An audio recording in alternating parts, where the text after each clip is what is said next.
China, herbs are separated into 5 grades. I was in Chengdu, which is a big herbal market, and you would see piles of herbs on the street by sellers to buyers.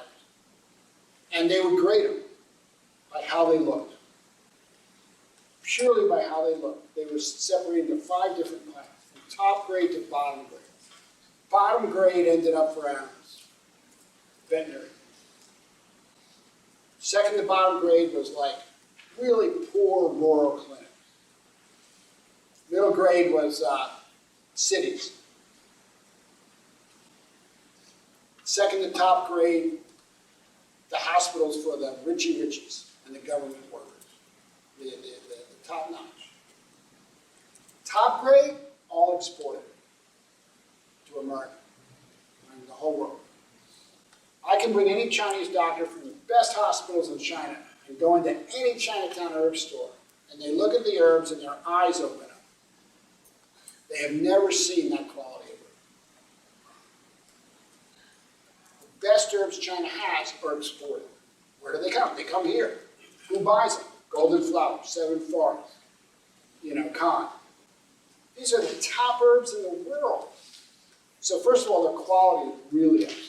Because of that, it then doesn't come down to, well, this company is better than that company. It comes down to what's the formula.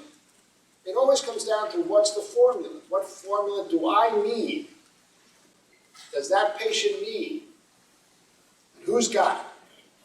Because you can't judge a formula based on the name. They may be exactly the same ingredients, but different percentages.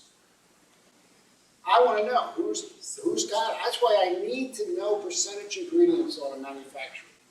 I do not personally use companies that do not publish their ingredient percentages because I don't know.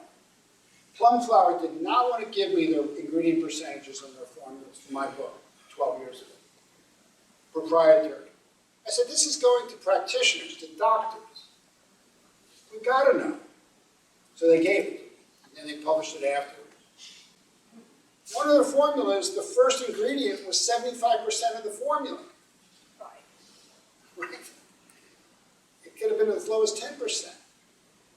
You take a formula like Anshen Bushendan, 5 versions of it. One of them, lead ingredient is 44%.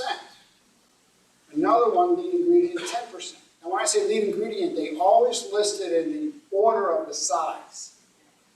So the top ingredient has the most, the bottom ingredient has the least. That's a standard, whether they list the number or not. So if the top ingredient is 44% from this company and 10% from this company, I want to know. Because I may want that one, or I may not want that one.